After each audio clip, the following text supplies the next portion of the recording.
Hey guys, welcome to today's video. I'm Nicole. I'm a homeschooling mom to a 7, 5, and 2-year-old. Today I'm going to be talking about my 7-year-old specifically and how I combine, I think it's like 5 or so different language arts programs to suit him.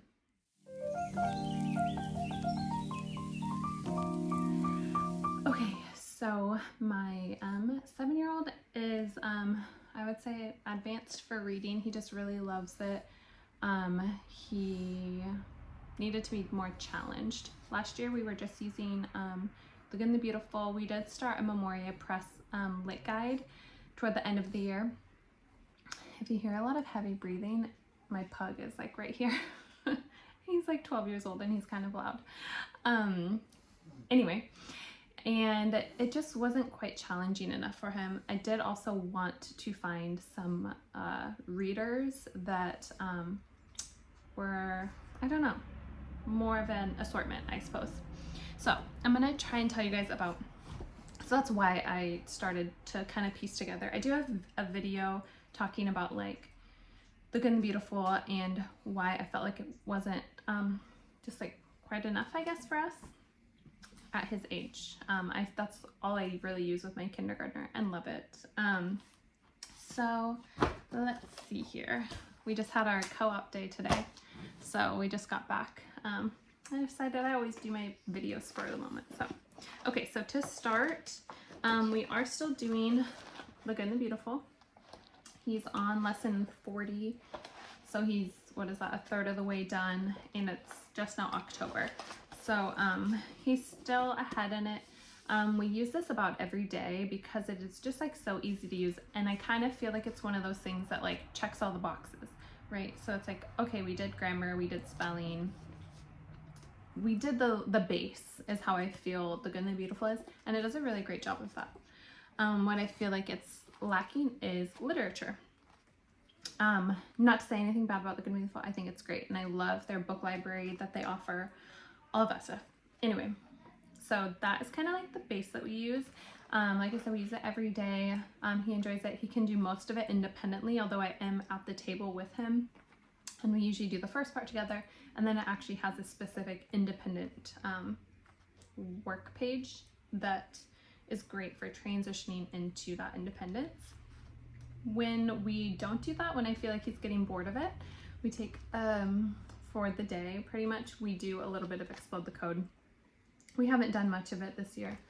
Some of it's from, you see that scribble? That was probably from my daughter when we walked away. Anyway, so we will do Explode the Code occasionally. I would say once or twice a month. We will pull this out and skip Good and the Beautiful.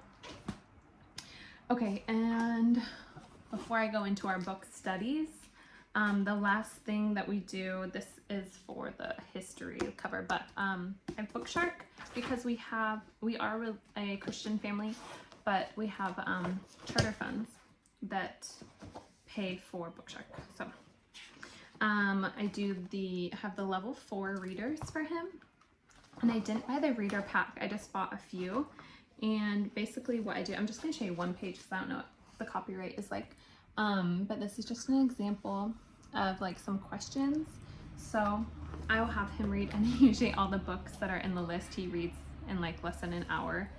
I can't really say just read a chapter. I'll show you what I do that with certain books, but for these ones I kind of give it to him and he tells me when he finished it, and then I can look over these questions and just ask him what I think will resonate with him, like what he would have remembered, sort of thing. And it's just been really simple. I basically just wanted a little bit easy of like, these readers are good, but we have been frequenting the library more often. We've been going every week, so we've been able to pick out, I have found quite a few series for him that he's really been liking, and books that way. But when I got this, we hadn't really been going to the library much. My 2-year-old is finally getting old enough that it's like enjoyable to go.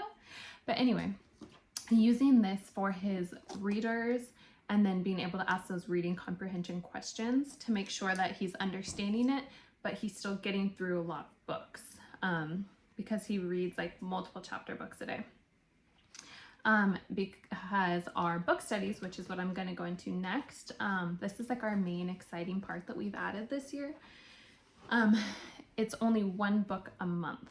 So we just did, I guess this is technically like 4 small books, but anyway, we just did Memoria Press Beatrix Potter Lit Guide, and he actually only did 3 of the 4 because I couldn't find the 4th one. We have the set, but so you can at least see like what it looks like. Here's a reading comprehension. We don't always do the vocab because he either knows it or I don't think it's very exciting for him, and I don't want to, he's only 7, so I don't want to do the, oh, okay, you have to fill this whole thing out thing, right? Like we find like what works for us.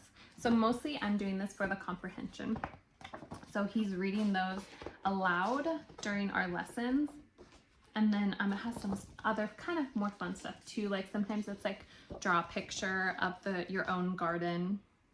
Have you ever had guests stay at your house? How did they make you feel? Can you write about that? So it's a slight introduction to writing. This is how I'm approaching writing with him.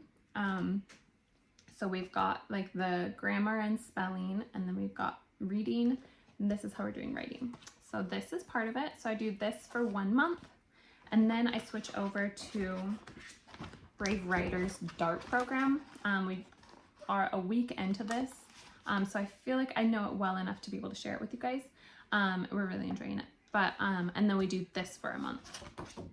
So so after we do this study, we're gonna do a new Memoria Press.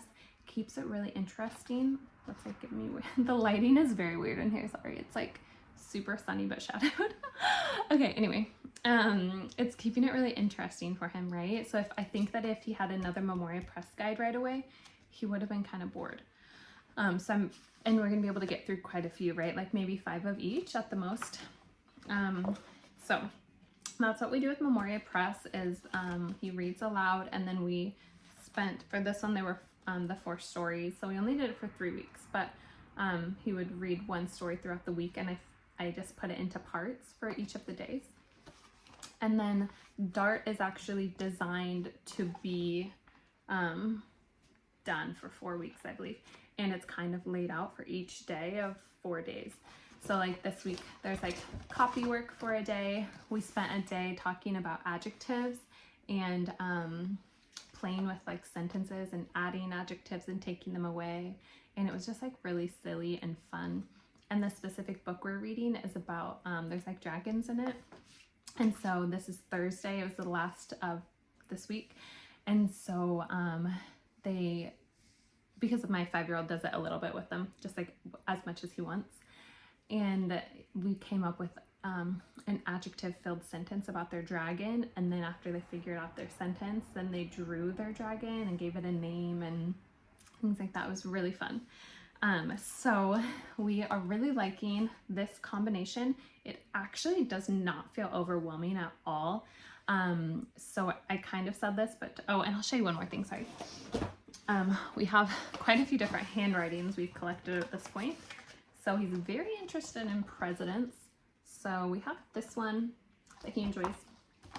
It looks kind of boring to me, but he likes it.